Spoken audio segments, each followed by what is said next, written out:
Heri. Mita 99.3 zangon FM. Marhaba muryar alkhair 99.3 FM.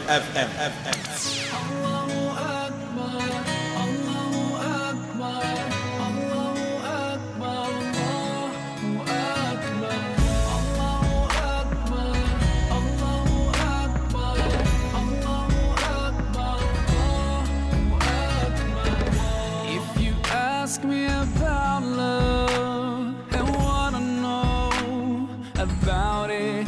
My answer will be it's everything about Allah, the pure love to our souls, the creator of you and me, the heavens and the whole universe, the one that made us whole.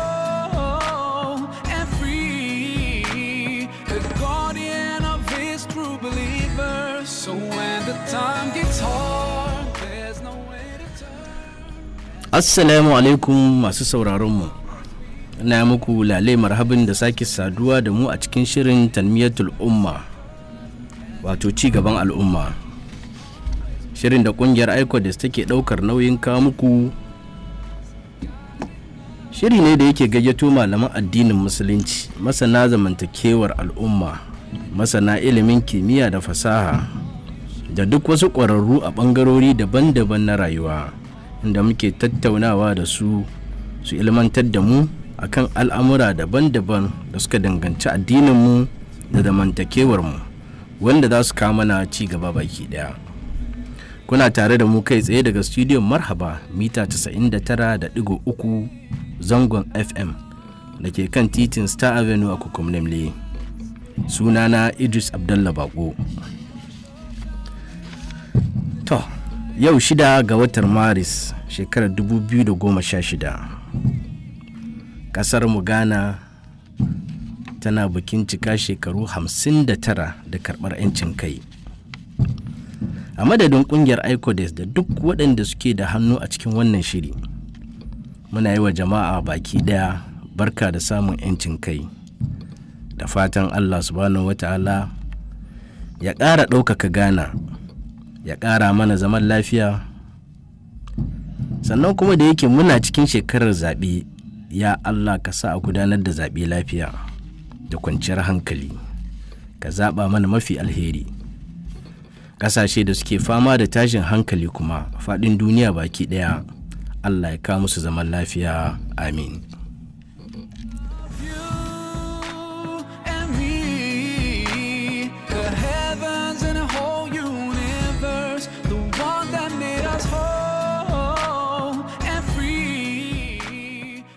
Sabili da wannan biki na murna da muke ciki na samun 'yancin kai, shirinmu na yau zai ta'allaka ne akan haka.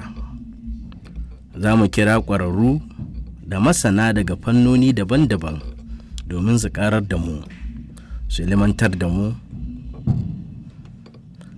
Jama'a duk rana irin na yau masana da yake kun riga kun sani a kafofi daban-daban sun yi fashin baki game da Ghana a da, kafin 'yancin kai, bayan 'yancin kai, da kuma yadda za a fuskanci gaba. To alhamdulillah mu kuma a wannan kafa tamu, wannan shiri zai mayar da hankali ne ga al'ummar musulmai da zangonninmu bayan samun 'yancin kai. Ina muka faɗi, ina muka tashi, kuma yaya za mu fuskanci gaba. Domin haka a wannan shirin namu na yau za mu kira wato masana daban-daban. Allah yadda za mu kira Malam Muhammad Abbas, wanda yake malami ne a sashen kimiyyar siyasa ko kuma wato political science a turanci a jami'ar Kwame Nkrumah, wato KNUST kenan da ke Kumasi. Haka kuma in Allah yadda za mu kira Sheikh Usmanu Bari, wanda yake masani ne akan tarihi kuma marubuci ne. Ya rubuta littattafai da dama na tarihi da addinin musulunci, sananne ne a gare ku masu sauraron mu. Kuma za mu kira wato Sarki Umaru Baba Isa, wanda yake shine jami'i mai hulɗa da jama'a na majalisar sarakunan gargajiya na zango ko musulmai wato na jihar Greater Accra. Haka kuma za mu kira wato Irbad Ibrahim wanda yake masani ne a harkokin tsaro kuma mai fashin baki ne na siyasa. Duk waɗannan sanannu ne a gare ku, insha Allahu da su za mu yi hira yau, za su ilmantar da mu, su fahimtar da mu wasu abubuwa da muka sani da ma waɗanda ba mu sani ba baki ɗaya. Duk wanda yake da tambaya ko gudunmawa akan abin da muke tattaunawa ya iya aiko ko kuma ta aiko a kan lambar WhatsApp wato 024-650-6845. Zan sake maimaita wannan lamba domin ba lambar da muka saba bayarwa ba ce a kullum. Wancan wayar tana da ɗan matsala. Wannan sabon lamba ce, bari an sake maimaitawa 024-650-6845. 024-650-6845. Don Allah jama'a masu sauraron mu ba za a kira wannan lamba ba ne, WhatsApp kawai za a yi aiko da saƙo, mai shi ya rubuta suna da unguwa da saƙon shi. Idan tambaya ne insha Allah yayin da muke tafiyar da shiri, duk wanda yake a kan layi in Allah da za mu jefa mai tambayar da kuka aiko kuma ya amsa muku da ikon Allah. Kada ku yi nisa da akwatunan rediyon ku karkade kunnuwanku domin za ku ilmantu da ikon Allah.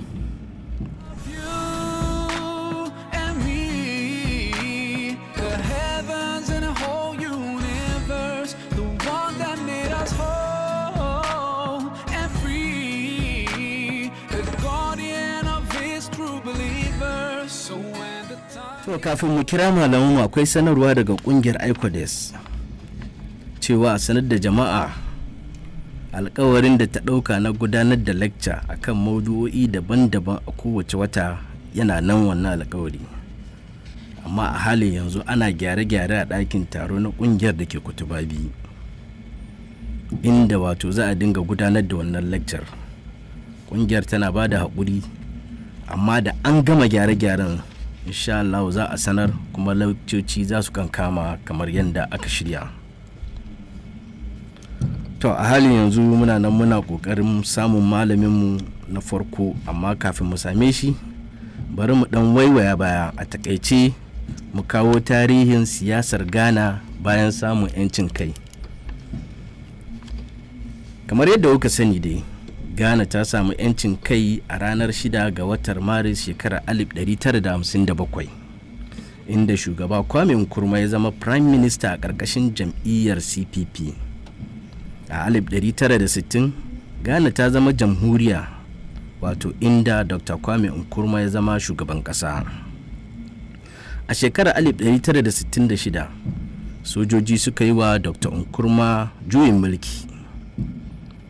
A shekarar 1969 sai Ghana ta sake dawowa ga mulkin demokradiyya, a inda Dr. K.A. Busia a ƙarƙashin jam'iyyar PP ya lashe zaɓe, ya zama Prime Minister a jamhuriya ta biyu. Gwamnatin Dr. Busia bai jima ba, domin kuwa sojoji a ƙarƙashin jagorancin Kanal Aiki wato a Champon suka yi masa juyin mulki a shekarar 1972. Muƙaddashi ko kuma wato mataimakin shugaban a Champon, Lieutenant Janar Akufo, wato ya kawar da gwamnatin majalisar koli ta soji ko kuma Supreme Military Council kenan a turanci, wanda yake a Champon yake jagoranta a lokacin. A ranar 4 ga watan Yuni 1979 aka yi wa gwamnatin Lieutenant Janar Akufo kuma juyin mulki, wanda yake yawancinsu ƙananan sojoji ne suka yi a ƙarƙashin jagorancin Flight Lieutenant Jerry John Rawlings. Daga bisani aka ƙirƙiri wato gwamnatin Armed Forces Revolutionary Council ko kuma AFRC, wato AFRC a takaice. A cikin wata uku da mulkin AFRC a ƙarƙashin jagorancin Flight Lieutenant Rawlings aka miƙa mulki ga farar hula, inda aka gudanar da zaɓe, aka zaɓi Dr. Hilla Liman a jam'iyyar PNP aka miƙa masa mulki a ranar 24 ga watan Satumba 1979.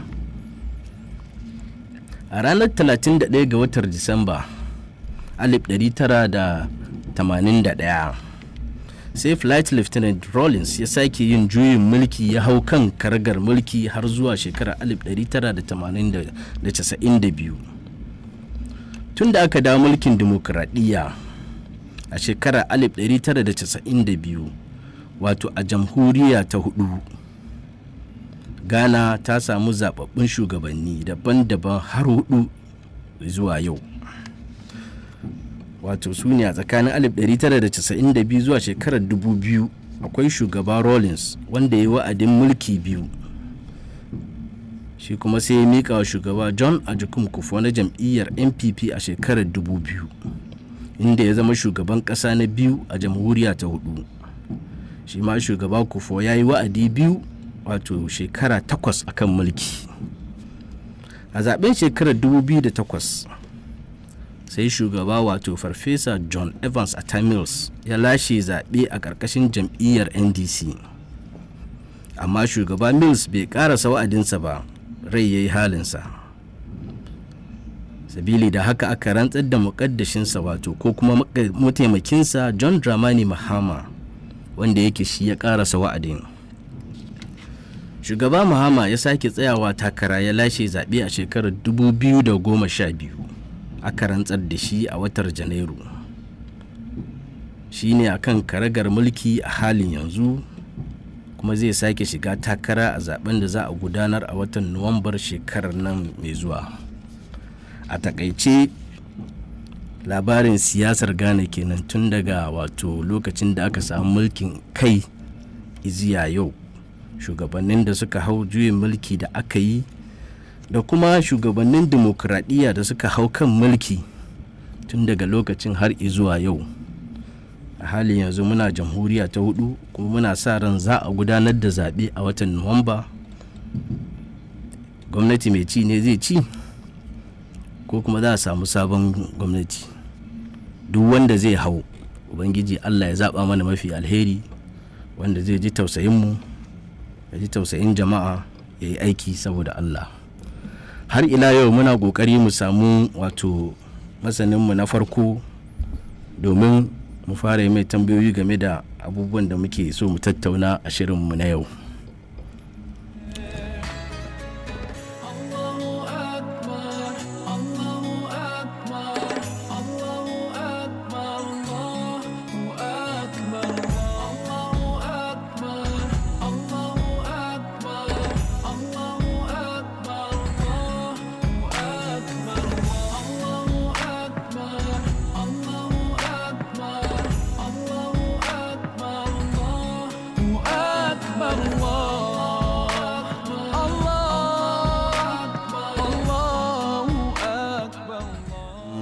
Masaninmu na farko wato Malam Muhammad Abbas, wanda yake malami ne a jami'ar KNUST da ke Kumasi, malami ne na political science wato kimiyyar siyasa.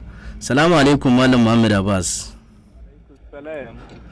Mun gode kwarai da gaske da muka same ka a daidai wannan lokaci. Kamar yadda ka riga ka sani, a yau ne muna cikin bikin cika shekarar Ghana 59. Amma kafin mu shiga cikin ainihin tambayoyin da zan yi ma Malam Muhammad Abbas, mun samu tambaya ne a kan layi yanzu nan kan WhatsApp, watakila ko za ka dan amsa mana kafin mu shiga ciki. Wani ne yake tambaya kan cewa wai shin ina bambancin Republic da Ghana ta shiga wato 1960 da kuma mulkin 'yancin kai da aka samu 1957. Menene bambanci? Duka Kwame Nkrumah ne ke shugabanci a lokacin 1957, sannan kuma aka zo aka ce an zama Republic 1960. Menene bambancin wannan lokacin? Tambaya ne mai kyau sosai. Don kowane lokaci inda muka zo wai kamar yadda ka faɗi 1960 Ghana ya samu Republic.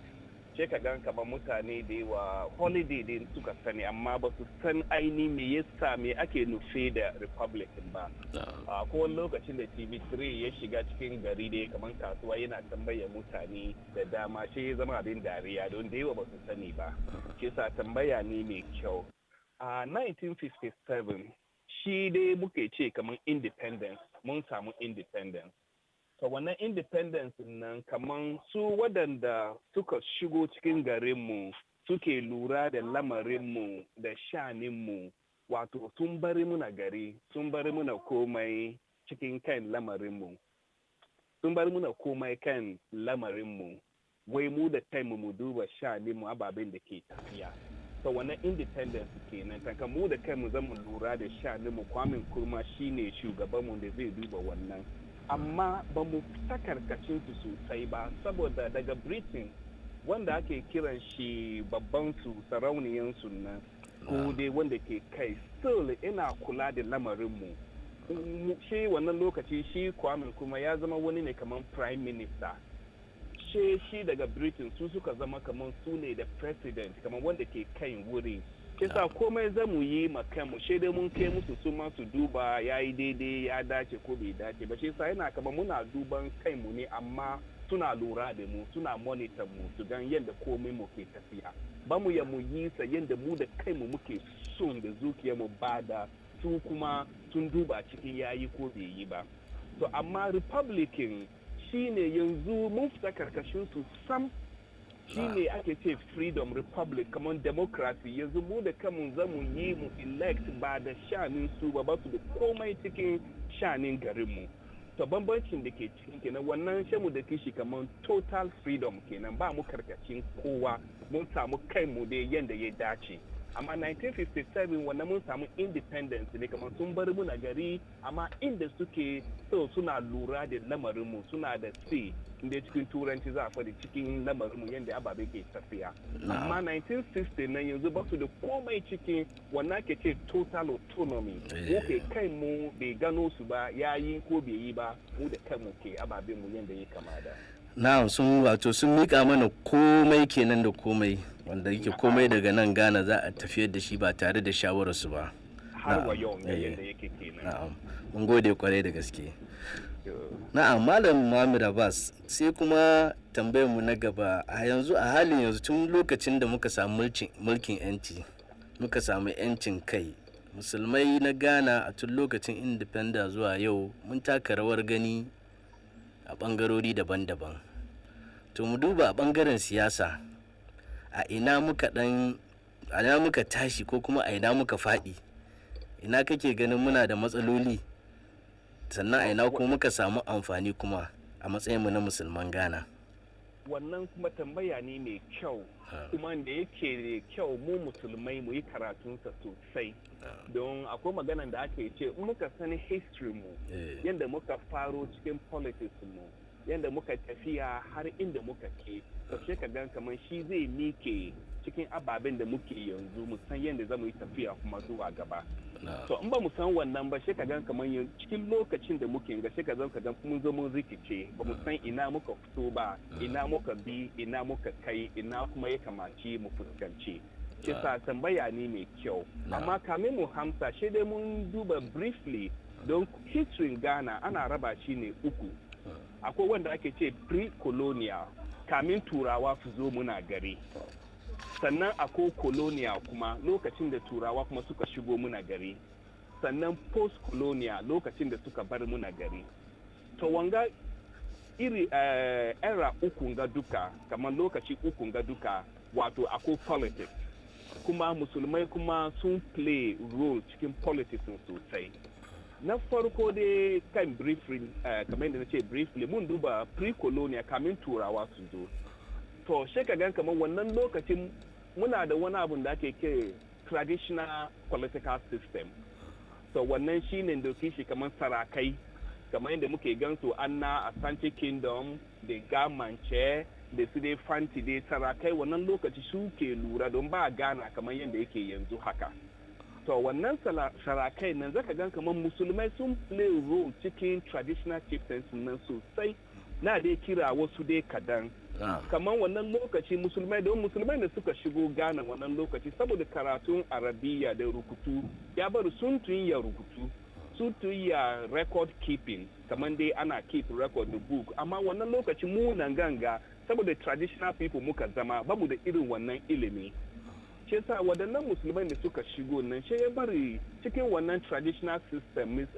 especially na northern region da Ashanti region so suke da yawa cikin administrators cikin wannan chieftaincy institution nan su ne clerks su ne secretaries su ne accountants su to wato advisors ma da wani abu da ake kira diplomatic role da duka musulmai ke play wannan role in ka read cikin history mu to wannan role kuma ya yi very important cikin traditional system na because ba da wannan ba da komin su bai tafiya yanda ya yi kama da shi yasa wannan role na mai muhimmanci sosai ne wannan lokaci shi yasa ya bar ce ana daraja musulmai a wannan lokaci sosai to ibi ma lokacin fada yaki kamar Ashanti Kingdom hakan da suke fada suna condemn other traditional areas ga duka wato da kokarin musulmai kuma ciki ne kisa victories da ake ce na Ashanti da su ababin ga duka da kokarin musulmai physical war na musulmai da kansu sun take part cikin war na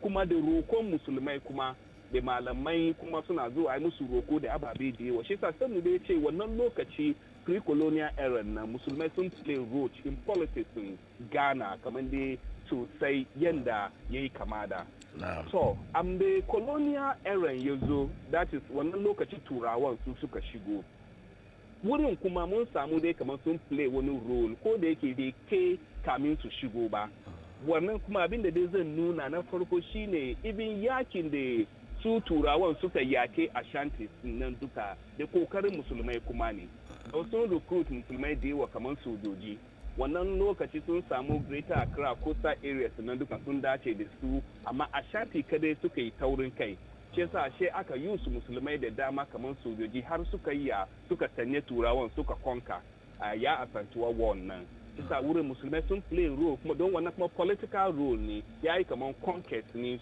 to establish wani political kingdom ce sa role ne da ka shiga cikin history Ghana musulmai kuma sun play role wurin bayan wannan dai akwai masala dai wanda ya zo lokacin colonial era ce barin role musulmai na yaje kasa kadan na farko turawan kasan su da kansu masana ne sun ya read sun ya write accounting nan kuma sun yi shi dai ya fi dai karfin yadda musulmai suka sani yasa da su suka zo waɗannan role da musulmai ke play kamin su zo nan duka ce aka cire musulmai cikin ce ya bari yanzu su turawan nan ne mutanen su da suka kawo suke waɗannan role ce ya bari political role musulmai da ya je kasa sosai turawan kuma dai mun tuna sun kawo wani abu da ake kira wai indirect rule ta wani indirect rule nan duk da dai suna nan amma suna gwada cewa suna son su supervise sarakai nan su da kansu su rule mutanen su shi sa she suka kawo musulmai nan karkashin traditional chiefs nan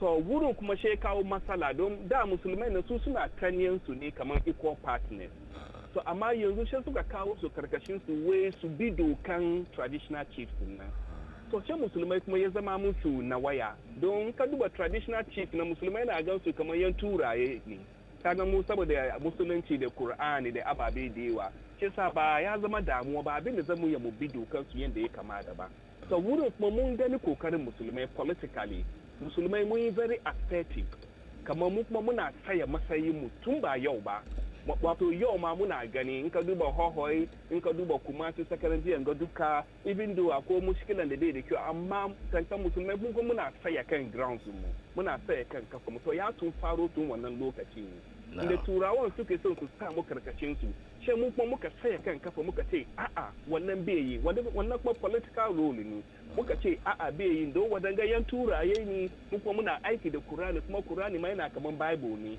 to da muka yi haka shi turawan da kansu suka bincike suka gan kamar lalle namun nan na bisa ba su ya su sa mu karkashin su shi sa wurin shi suka daraja mu suka bari mu kuma laws mu kamar na aurayyan mu da na divorce mu da na raban gado duka kuma ya shigo cikin law a gari to kaga wurin musulmai kuma mun yi kokari kenan lokacin turawan don ba mu yadda musu ba mun tsaya kan hanyar mu har mun bari mu abin da Qur'ani ya faɗi kan wasu hanyoyi mu shi kuma ya zo cikin law har wa yawan ga muna da shi cikin law sun garin mu to wannan lokacin ce musulmai sun yi kokari sosai politically suka tsaya da turawan ga suka bari muka samu ababe yanda ya dace kisa colonial rule nan kuma yanda ya je kenan ko da yake role mu ya je kasa amma mu ya mu kuma mun tsaya ground mu muka yi ababe kuma da ya dace da ya benefit mu har wa yawan ga muna cin amfanin sa to yanzu muka fita lokacin turawa muka zo independent yawwa kafin ka karasa barin kara ma tambaya daya sai ka wrap up gaba daya da shi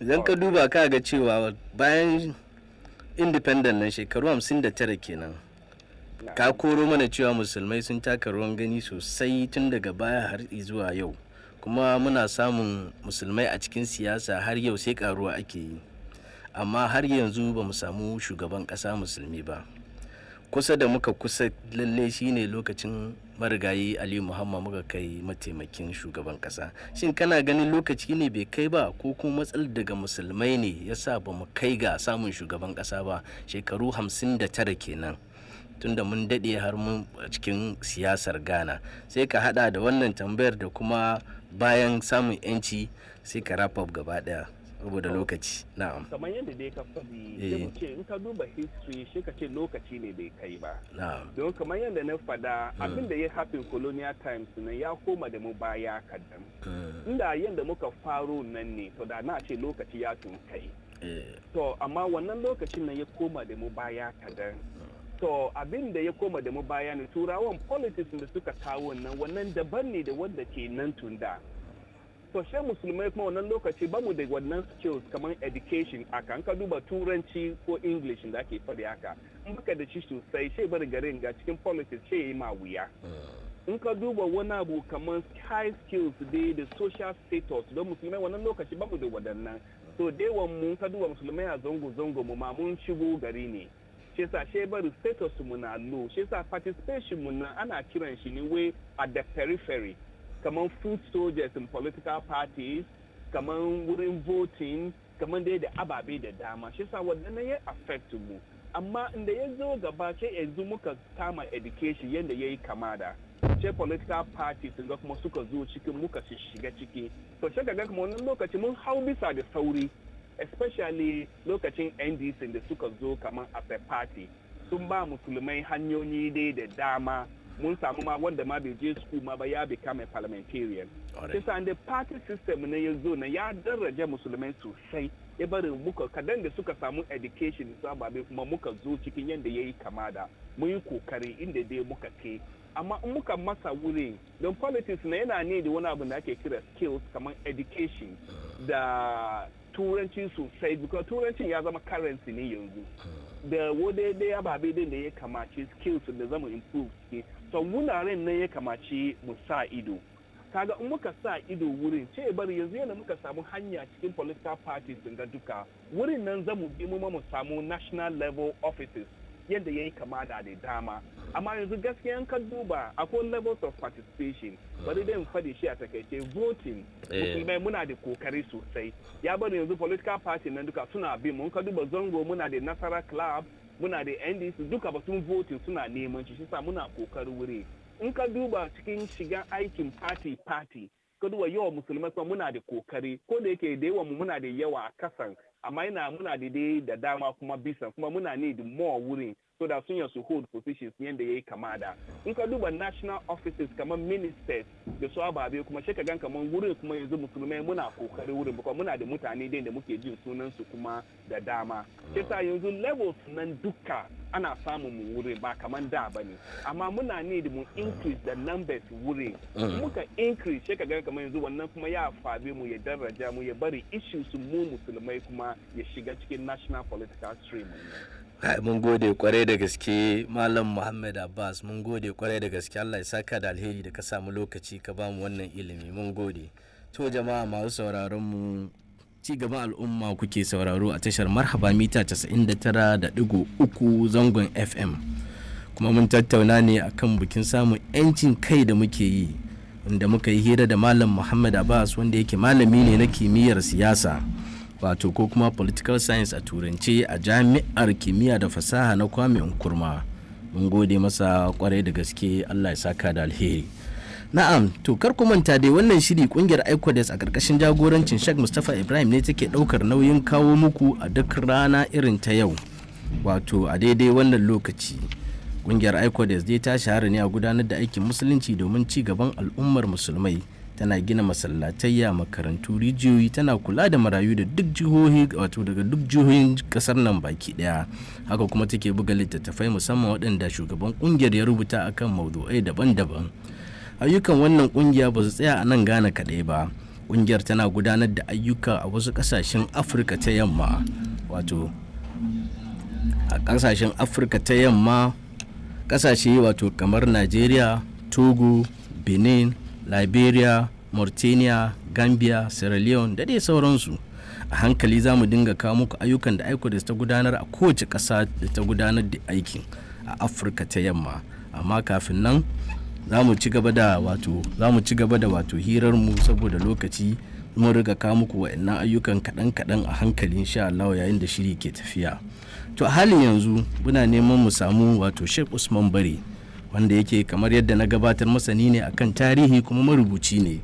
Ya rubuta littattafai da dama akan tarihi da addini. Ɗaya daga ciki shine kammalallen tarihin musulmai da addini a Ghana, wato Comprehensive History of Muslims and Religion in Ghana. Salamu alaikum. Muna kokarin mu samu Sheikh Bari insha Allah, idan mun same shi za mu haɗa ku da shi, in ya so mu ci gaba da hira da shi insha Allah. Salamu alaikum. Salamu alaikum Sheikh. Amma alaikum assalam wa rahmatullahi wa barakatuh. Barkan ku da haka. Barka ka dai Sheikh, mun gode kwarai da gaske da muka same ka daidai wannan lokaci. Amma muna godiya da kiran ku. Na'am. Sheikh, kamar dai yadda ka riga ka sani, a yau muna bikin cikar Gaza, wato shekaru 59 da samun yancin kai. Wato musulmai mun ba da gudunmawa kwarai da gaske wajen tarihin Ghana kafin independent. A duk inda al'umma take ana faduwa kuma ana tashi. Musulman Ghana a ina muka tashi, wato a bangarori daban-daban, sannan kuma a ina kuma muka faɗi bayan samun yancin kai. Sheikh, gare ka. Ka ce wai musulmai ina muka tashi? Sannan na muka faɗi. To yanzu na ji wato shi wannan magaba wanda ya gabatar da wannan shimfiɗa, wanda shi wannan malami na kimiyya da fasaha. Na'am. Wannan jami'a ka ya nuna maka ababa da dama, ba na son repeat waɗansu abubuwa da komai. Amma siyasa ne na shi. A guje-guje ta ce musulmai ina aka tashi, ina aka kai, ina kuma aka faɗi. Idan za ka dubi hakika ne gaskiya yadda dai wato zancen tarihin musulunci yake a nan kasar Ghana, ka gane cewa su dama musulmi da sun ka zo nan sun zo sun kasu kashi uku ne. Akwai waɗanda musulmi wanda sun ka zo da aiki ne na wato kasuwanci, wanda ya zama to waɗannan fatake ne. Wannan sun zo tun kabo ma a yi tunanin cewa tura za su yi tunanin zuwa wannan bangare na Afirka. Akwai kowa da sun ka zo sun zo ne da da'awa, sun zo ne su yada addinin musulunci, ko da yake wayannan fatake ko da yaushe suna tare da wayannan malamai masu yada addinin musulunci. Akwai kowa da sun ka zo daga baya, wanda sun ka zo watakila saboda turawan sun ka zo da su, ko kuma sun zo zamani ɗaya da turawa. To wayannan su muka dubi waɗannan fuskoki guda uku duka na musulmi, sai mu gani lalle kuwa musulmi a lokacin da sun ka zo da can, yadda na yi maka bayani, ba sun zo ne domin su zo su zauna na dindindin ba, sun zo ne kawai na wucin gadi, za su zo ne su tafi, ba su zai haka din ba. Saboda haka amma yadda shi tsarin rayuwa take da sauransu, wani abin mutum yakan zo a girshe ka da wani abin ya zama to ba shiryawa kai ma wannan abin ba. Wasu sun zo sun samu kansu a cikin kasar nan, sun zauna sun tabbata sun yi zuri'a da sauransu, amma asalin niyyarsu ba haka abin da ya kawo su kenan ba, sun zo ne kawai na wucin gadi su koma. Ka irin wannan ko irin zama da za su yi, dole ne a yi wannan irin zama, wato ba zama ne na dindindin ba, wato na yada zango. Shi yasa ke gani wato ana ce zango bi ma'ana dama sun zo ne kawai su yada zango, daga baya da bisani sai su yi tafiyansu. To wannan irin shiri nasu ba za su yi shiri na zama na dindindin ba. wa ko wayanda sun ka zo kuma na yada addini, to wayannan su kuma da suka zo na yada addinin sun zo ne da zimman cewa suna son su ilmantar da mutane ne su yada addinin musulunci da sauran lokacin da musamman sarauta na Sokoto na Usman dan Fodiyo ya fidda malamai, to su ma sun zo irin haka din nan. To waɗannan ba su kayyade za su tafi ba, sun zo da su yada addinin musulunci amma suna ganin kansu su baki ne. To daga bisani lokacin da turawa sun ka zo da sojoji da ya zama suka taimaka musu da komai, su turawan su ma sun zo da niyyar cewa ai za wannan kasa ta su ce, za su mai da shi mallakan su, sannan kuma su yi kane su yi wasu na mulkin mallaka, su ilmantar da mutane, su faɗakar da mutane da sauransu. Wayannan kuma musulman su ma sun shiga cikin haka. To idan muka dubi su turawan nan su ne sun ka kawo mana ra'ayi da tunanin cewa ai akwai abin da ake ce masa siyasa, wato ko da yake siyasa lugga ce ta arabiya, amma akwai su turawa da suke ce masa politics, wato sun kawo ne yadda ake gudanar da shugabci na ƙasa ko kuma lamarin ƙasa. To su wannan turawa sun zo da wannan abin hakan nan. To haka su wannan musulmi a wayannan lokuta duka suna ganin cewa su dama ƙasan nan da suka zo da su da turawan da komai sun zo ne kawai su zaman su. Za mu gani ga misali su lokacin da turawa sun ka zo da soja lokacin yakin Asante da sauransu, sun zo da mutane wurin sama da wurin 7,000 sun zo suka yi yaƙi ko ina da sauran saura su ne suka zauna nan kasan Kumashi, suka saura har suka yada zangon, suka kafa zangunan su da sauransu suka zauna haka inda wannan abin ya zama kasar su. Wasu kadan suka koma, saura kuma suka zauna daga nan. To lokacin da siyasa ya shigo nan kasar, wato wurin shekaru 1940 zuwa ƙasa, to wannan lokacin su musulman kuma dole ne su ma suka kama watakila ga yadda ya kamata su dole ne su shiga cikin al'amarin siyasa. To amma shi ba a shirye suke ba shirya mu shiga na siyasa ba. Ma'ana siyasa na bature za ka shige shi ne da ilimi na zamani, domin in ba ka da ilimi na zamani wato ba yadda za ka shiga siyasa ka taka rawar gani yadda ya kamata, domin turanci ake yi kamar da shi wannan malami ya bayani, kuma wato ana bukatan rubuce-rubuce, ana bukatan kuma fahimta, ana bukatan kuma matsayi wanda ya zama to ya baka kai ma ka san abin da duniya cike taurawa. Sheikh, ina ganin da mun concentrate kan wato bangaren addini tunda ya riga ba mu na siyasa. To shi wannan bangaren addini in ka dubi yadda nake ga baka din nan su ne dama malaman da sun zo za su wato za su shimi da addini, za su wato galibi irin Hausa da ake yi a nan kasar Ghana gaba ɗaya sakwatanci ne. Abin da ya kama kamar ga nan ga can shanga da nanga da wanga da wance, to wayannan irin duka abu Hausa ce amma na sakwatawa galibin da abin da yake. To malaman da suka shigo na addini da wannan Hausan suka zo mana da shi, ba da kananci bane ba kuma na zazzanci bane ba da bane na sakwatawa ne, saboda su ne malamai. To wannan wurin kuma sun taka rawan gani kwarai da su da yamin duka shugabannin malamai da muka gani wurin fuskan addini a nan kasa wanda sun kai riga suka ɗauki ragaman mulki ragaman shugabci na addini da ilimi da komai galibi da Katsinawa ne da Sakkwatawa. To su Katsinawan masu kansu a wannan lokacin sun zo ne karkashin tutan Sheikh Usman Dan Fodiyo cewa Sakkwatawa ne aka suka yi rene su, kuma sun zo da wannan karkashin tuta, saboda haka sai suka yi abin nan. Sun taka rawan gani kwarai da gaske, kuma har ila yau akan wannan ainihi amfani da sun ka kawo shi wannan kasan ke tafiya har yau har gobe kan wannan tafarki. Wato za ga wato malamai da an ka samu abin da ya kama da su Kumashi, da abin da ya kama da su kasan Faraya, da abin da ya kama da kasan Accra da waɗansu kasashe wurare duka da Tamalema da sauransu duka za ga wato waɗannan duka malamai ne asali wanda sun ka samu ta'asiri na ilimi na Sokoto da kuma na yare na Sokoto da kuma na fahimta na Sokoto yadda addini ya tafi kenan.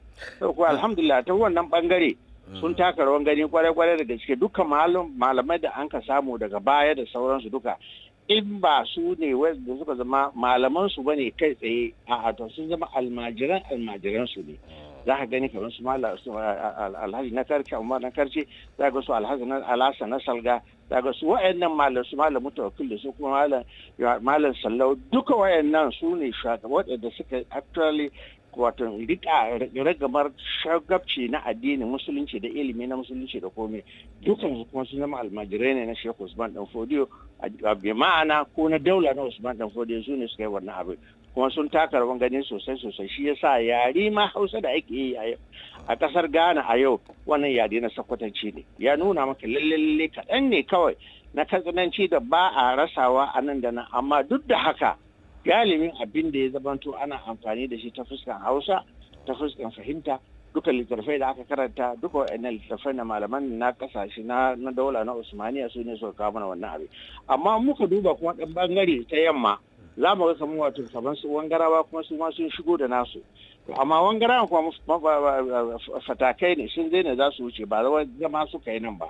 Sabil da haka kuma galibi abinda sun ka kawo shine su ma sun kawo nasu ilimi na addini amma na wani fuska daban, shine ilimi na sihiri abinda ake ce kamar ilimin asrar, wato mai ma'ana rubuce-rubuce da kuma laye-laye da kuma guraye da sauran su ma aiki da suka yi har ma suka yi wa'annan baji kwallon su a wurare da yawa. A lokacin da wa'annan wangarawan suka zo daga yamma da suka zo da nasu ilimi da sauransu za ka gani wato akwai wuri da ake baje kwalle, akan zauna ne a yana tallan layu a kasuwa za ka je ka ce kai kana son laya wanda zai hana na kamun maciji sai a ce gashi ka saya, kana son guru na fada a ce gashi, kana son guru abu kaza ka ce a ce gashi, to duka haka din ne su ma su yi nasu wannan rawan wato daga yamma kenan. Amma waɗanda sun ka fito daga gabas su waɗannan malamai ne yanzu ta zaure sun zauna sun karantar ne, kuma littattafai da suka karanta da shi abin da ya kama su lahadari su Ashmawi su Iziya da su Makama da kuma Tahrir da waɗannan littattafan nan duka shine ainihin abin da sun ka shimfida a zaure kuma suka karanta da mutane. Kuma har yau da muke zance din nan in dai malamai ne na gargajiya muna maganar su a nan Ghana, in ba waɗanda sun ka tafi ƙasashen Laraba sun ka dawo ba har yau har gobe waɗannan malaman na kawo waɗannan littattafai da na gaya maka kansu ne suke dogaro, kuma shine wannan kuma littattafan da suka karanta mana galibi wannan littattafai ne waɗanda sun ka dogara bisa ga mazhabi na Imam Malik. To wannan mazhabi na Imam Malik su ma sun dauko shi da ƙasar Morocco, wanda zo da ƙasar Morocco ya shiga ƙasar Mauritania shi ƙasar Senegal ya shiga abinda kuma Najeriya su ma sun ka dauka duka wannan mazhabi ne na Maliki. Har ila yau har gobe littattafan da nake gaya maka abin da ya kama su a lahallare da su Ashmawi da su Iziya da su Makama da sauransu duka wa'annan littattafai har su ma ko da yake ba su yi nisa kwarai ba saboda kwamin kwarewa wanda ya zamanto na mazhabin Maliki kamar su Mudawwama da sauransu ba su kai wannan wurare ba, amma sun taka rawan gani kwarai kuma sun nuna sun yada ilimi na addini gwargwado shine fahimta da muke da shi har yau har gobe. Wannan mazhabi na Maliki ne shine wanda ya zamanto wanda ya fi yaduwa kuma kan shi na aiki kuma waɗannan littattafai da sun kashin fida har yau har gobe waɗannan littattafan nan da su ake amfani yau har gobe a cikin dai makarantunmu na gargajiya, sai dai waɗanda sun ka fito kasashen Larabawa da suka je su ma suka kawo nasu wani salo daban, to wannan ba su irin wannan tafarki, amma wancan na asali da nake gaya maka shine ya fi karfi kuma shine ya fi tushe kuma shi kansa ake yi yanzu. Na'am Sheikh, mun gode kwarai da gaske, Allah ya saka da alheri. Mun gode kwarai da gaske da Sheikh wato Sheikh Usman Bari kenan wanda yake masanin tarihi kuma marubuci ne. Ya samu lokaci ya dauko mu ya ba mu wannan bayani game da musulunci tun daga lokacin independent zuwa yau da kuma irin abubuwan da muka samu. A halin yanzu muna kokarin mu samu wato Sarki Umar Baba Isa insha Allah wanda yake shine PRO na majalisar sarakunan gargajiya wato ko kuma na musulmai ko na zangonninmu a jihar Greater Accra. Muna kokarin mu same shi, idan mun same shi za mu haɗa ku da shi. Amma kafin lokacin nan ga wani sanarwa ɗan kaɗan wato shiri ne wato bayan wannan shirin da karfe 9:30 jama'a kar ku bar akwatin rediyon ku. Akwai abokiyar aikin wato Hafsat Kadir Ingili za ta fara gabatar da wani shiri mai suna albishirinku ma'aurata, inda za ta gayyaci wato ko za ta kira wato Imam Abdulrahman Yaki wanda yake daga USA. Wannan shiri za a fara shi daga karfe 9:30 zuwa 10:30 wato a duk ranar Lahadi kenan, rana irin ta yau da karfe 9:30 zuwa 10:30. Sunan shirin albishirin kuma aurata wanda Hafsat Kadir Ingili za ta gabatar. Har ila yau muna neman wato ina jin mun samu wato Alhaji Umaru Baba Isa wanda yake shine PRO na majalisar sarakunan gargajiya na Greater Accra. Assalamu alaikum sarki. Rahmatullahi ta'ala wa barakatuh. Mun gode kwarai da ka samu lokaci a daidai wannan lokaci.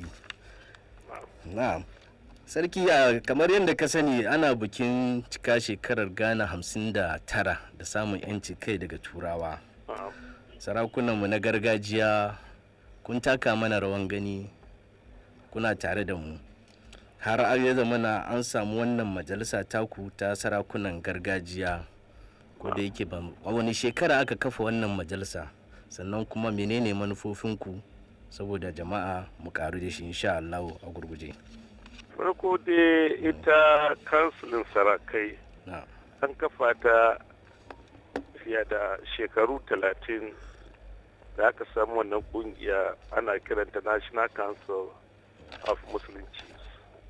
Da wannan suna ake wayannan manya da suka kafa su yau da yawa sun koma lahira, kamar su sarkin Yarwa, President Ibrahima, su Kadir English, sarkin Jimala, daga su ne su manyan sarkin Gwanjawa, su ne waɗanda suka kafa wanga kungiya lokaci da ya wuce. Amma da tafiya shi muka kamar ya kamata ya zama Council of Zango Chiefs. Domin ka zo Zango yanzu hakan ga ka samu sarki, ba dukkan mutane shi za mu ci musulmai ba, akwai waɗanda ba musu da sauran shi. Muna ganin cikas cikin tafiyar da sha'ani.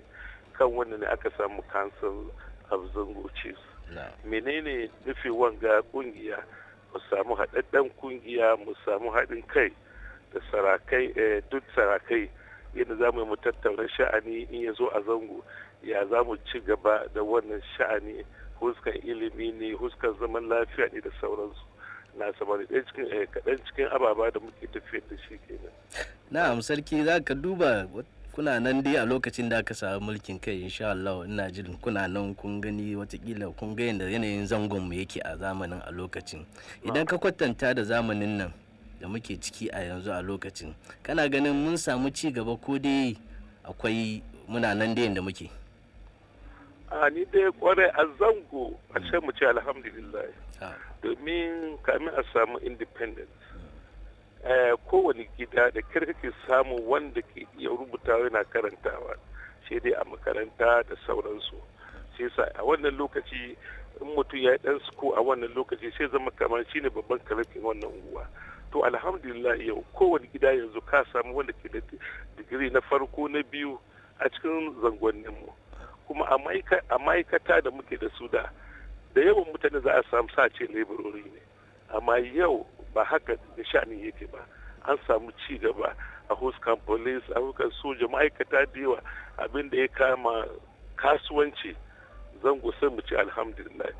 In da zan ba da example kamar nan Nima da muke da daga Nima Roundabout har zuwa Kragas ba ka samu wanda ke da wani shago, amma to alhamdulillah shago na musulmai akwai shago, amma waɗansu addinai ko kalke da shi. Amma yau tun daga Nima Roundabout har zuwa yau insha Allah ka samu mutane. A cikin soja mun samu mutane, Major General, Head of Military Academy da sauransu. Ba zai mun samu gaba mutumin Zango ya zama acting governor Bank of Ghana, ga su da yawa.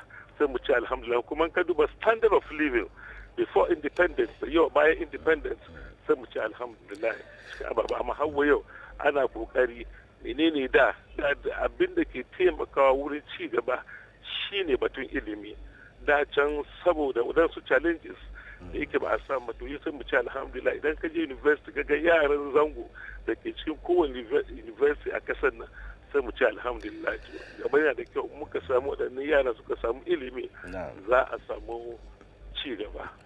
Na'am sarki, a shekarar 2012 a wani congress da kuka hada, wato sarakunan Zango, inda kuka gayyaci shugaban nan na yanzu a lokacin yana mataimakin wato mukaddashin shugaban kasa, wato yayi kira kan sarakunan, wato a saka, wato yayi kira ga sarakunan gargajiya na kasan nan, wato idan za su yi wani taro ko kuma a majalisun su a saka sarakunan gargajiyanmu na zangonninmu, ya zama na kuna cikin wannan abin.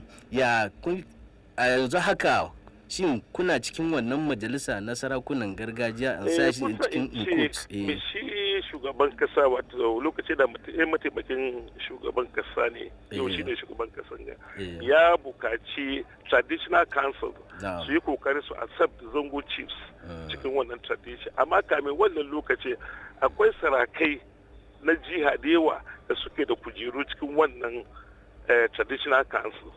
Kuma bayan shakan ga yanzu ka samu akwai halaka mai kyau tsakaninmu da waɗannan traditional councils. Yasa kowane lokaci muna son mu samu hulɗa mai kyau tsakanin mu da su yadda za mu samu ci gaba, domin komi za mu yi tare da su, domin Ghana akwai constitution Ghana yana nuna ya ba da dama batun chieftaincy. Yasa kuma su traditional councils da House of Chiefs da sauransu su ne waɗanda aka ba su wannan authority, da mu kuma inda kake duka kai kokari ka shiga wannan farni domin ya taimaka. Kamar yau muna ga traditional council mu da muke Accra nan, wasu traditional council in kai kana nema ne to shi da paramount chief ka shine sarkin Osu, because yadda ake kenan. To mun ka duba tsakanin sarakan mu da kenan da traditional council Osu da je ga mance ne, daga bayan ga shaka aka promote shi Osu ya zama paramoncy. To da zai fara musu yanzu sai zama da kamar mun da muna karkashin wannan wuri kenan. Ko me za a yanzu yana gaggata mu je, muna da shawara mu je mu ba su. Yasa ina tsammani akwai wannan kuma da su sarakai da kuma ke wani jiya kuma suna kokari suna wannan kuma tare da mutane nan tun abin ga ya taimaka kwarai domin abin da muke cewa shine shi ba mu dama muka tattara duk sarakai muka haɗu sarakan da ke gane duka na zango muka zo wuri ɗaya mu samu yadda za mu tafi da al'amarin mu yadda za a samu ci gaba. Mun gode kwarai da gaske Sarki Umaru Baba Isa kenan, wanda yake shine mai hulɗa da jama'a ko PRO na Majalisar Sarakunan Gargajiya na Zango. A gurguje a halin yanzu ina jin muna tare da Irbad Ibrahim, wanda yake shine wanda za mu kira na ƙarshe domin mu yi magana da shi akan tsaro na Ghana tsakanin 1957 bayan karɓar 'yancin kai zuwa yau. Ina muka tsaya, ina muka dosa, yaya tsaro yake. Muna kokarin mu samu Irbad, insha Allah idan mun same shi za mu haɗa ku da shi. Amma kafin mu same shi, cewa kungiyar ICODES dai kamar yadda kuka sani tana gudanar da ayyuka da dama a kasashen Afirka ta yamma, haka kuma a nan cikin Ghana tana gudanar da ayyuka. A gurguje barin gaya muku masallatai da ICODES ta gina wato gaba daya a kasashen Afirka ta yamma zuwa yau. Wato ICODES ta gina masallatayya 1333, waɗannan wadanda arga aka gama kuma aka buɗe, wanda yake akwai waɗanda ake ginawa a halin yanzu, wato waɗannan da ake ginawa ba sa cikin lissafin wannan 1333 nan. Haka kuma makarantu ko ajujuwa da ICODES ta gina, wato ta gina guda 171. su ma waɗannan da aka gina babu waɗanda ake aikinsu a halin yanzu, wato waɗanda aka kammala ne aka riga aka buɗe. Rijiyoyi kuwa ICODES ta gina 3,385, wato 3,385. Yawwa, ina jin mun samu Irbad a kan layi. Salamu alaikum Irbad. Salamu alaikum Irbad Ibrahim. Wa alaikum assalam wa rahmatullahi wa barakatuh. Mun gode kwarai Malam Irbad da ka samu mana wannan lokaci. Kamar yadda ka sani yaji Irbad, a daidai wannan lokaci muna bikin cika shekaru 59. A zamanin Nkrumah bayan samun 'yancin kai, mun ji cewa an jijjefa bom an kai ma Nkrumah hari kala daban-daban. A halin yanzu zancen bom a Ghana insha Allah babu. Yaya lamarin tsaro yake tun daga lokacin zuwa yau? Kai ka kasa post-colonial era a kashe uku. Shine na farko bayan an samu inci 57, shekara taran da Nkrumah ya yi. Daga 1966 da aka yi juyin mulki har 1991 an samu hukumomi ko kuwa gwamnatoci da yawa na soja. Liman ya zo dai jim kadan aka koma PNDC. So shi era na biyu kenan from shi 66 nan zuwa 91.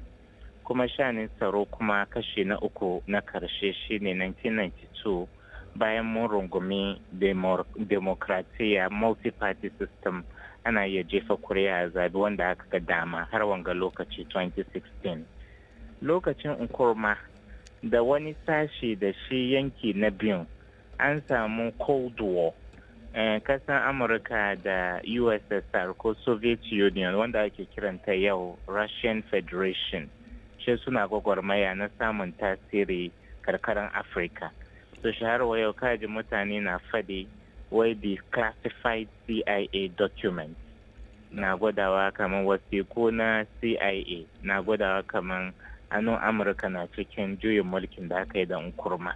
Amma kasa Amurka dai ba ta fito fincim ta gaya kamar ga wani responsibility da ta dauka kan juyin mulkin nashi ba. Saboda shi in ka ji kulungungu da sauransu wannan lokaci duka saboda gwagwarmayan da ke nan tsakanin East and West kenan Cold War, Amurka da Soviet Union. Amma bayan lokacin kurma hukuma na kokowa gwamnati na soja da aka gani Buziya ya zo briefly ga su wayannan mutane National Redemption Council da Supreme Council da sauransu dai har aka zo aka kai lokacin PNDC. Wannan lokaci gaskiya wurin shanin tsaro a cikin gida ce babu. Mutane wasu kakanninmu wasu ma bulalin da aka yi ma mutane bainal jama'a lokacin kalabule a shigo ba mutane wuri a doki karfin tuwa na karban abin da suka je suka wahala suka yi zufa suka samu da sauransu. So shi second part ko group da nake fadin nan in terms of security ko da ke wannan lokaci ba mu ga wulga ba ma ba mai ba kamar lokacin kurma na kulungungu an samu firing squad ana kashe mutane kamar kaje haka kuma wanda ke nan cikin gida suke zamne mutanen Ghana ba su da zaman lafiya ba freedom of expression abin da ka rubuta cikin jarida ya zargi wani shugaba da dare kai da iyalin kananan za zuwa jaka da sauransu. So shi in terms of internal security na kasan Ghana second part da na ambacin ga shine the least level of security da muke da. Amma from 92 har wanga lokaci ban da serial killing da muka gani gabanin jefa kuri'a na 2000. Shi dai kuma after 2000 batun cocaine smuggling ya mana yawa. Human trafficking da sauransu har dai 2009 dai zattutukan Boko Haram da shanin ta'addanci da sauransu kuma suka zama matsala ne ba nan mu Gana kawai ba karkaran West Africa baki daya. So shin ka ajiye on those levels na ce kamar yau in terms of internal security Ghana ta yi okay better than the other two levels da muka taba samu da aka samu independence. Na mare ajiyar ba barin komo cikin zangonninmu za ka samu cewa a halin yanzu matsalar da duniya ke fama da shi ne batun ta'addanci. Kasashe da ke makwabta an samu kasashe da aka samu ta'addanci ana yakin ta'addanci akwai Boko Haram akwai wanda aka yi a Mali akwai harin da aka kai hare-hare daban-daban. To idan ka shigo zangonninmu kuma da waɗansu unguwanni na Ghana za ka samu akwai ƙungiyoyi kamar volunteer da ake yi wato neighborhood watch. A kuma shi akwai inda suka yi ƙoƙari suka kama waɗansu wato makamai da aka samu. Shin a ganin ka wani shawara za ka bayar idan ka ga cewa suna da amfani wani shawara za ka bayar game da su da za su taimaka wajen kawo tsaro a cikin ƙasar nan? Lokunta da yawa an yi batun matasa da ke unguwa su ba da tsaro ko su provide security ya kamata a yi la'akari kadan shine in ka ga Najeriya suna da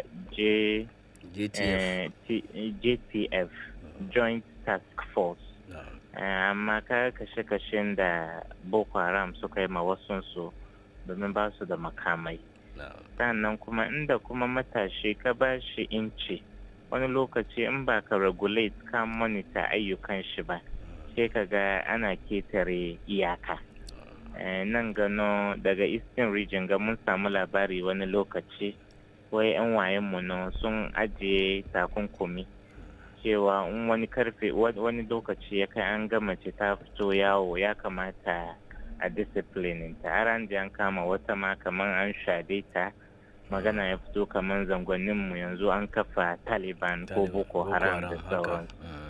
So shi ya kamata a kiyaye. Amma dai da yi shi in the spirit of cikar da complement activities na security forces kuma a yi shi da kyau. Ina ga babu matsala domin kaga Ghana police force adadin su kadan ne suka fi 30,000 and population namu 25 million. So shi ya yi wuya mutane 30,000 za su ba da tsaro ma mutane miliyan 25. So shi ni da kai duka muna da wani daur ko role da ya kamata mu play. So shi inda matasan Nima, matasan Mamobi, matasan Shukura, matasan Zango sun ce za su taimaka su ba da nasu gudunmuwa in dai an yi shi in collaboration with the police, a kuma yi shi da kyau, ana respect human rights mutane da sauransu da privacy mutane, na gaba wani laifi a ciki. Mun gode kwarai da gaske Haji Irbad Ibrahim kenan, wanda yake masani ne akan tsaro da kuma haka kuma yana ba da gudunmuwa, yana fashin baki akan siyasa. Mun gode kwarai da gaske da ya samu lokaci ya ba mu wannan ilimi, kuma a kan shi ne wato lokacinmu ya kai da za mu tattara ina mu koma gida insha Allahu.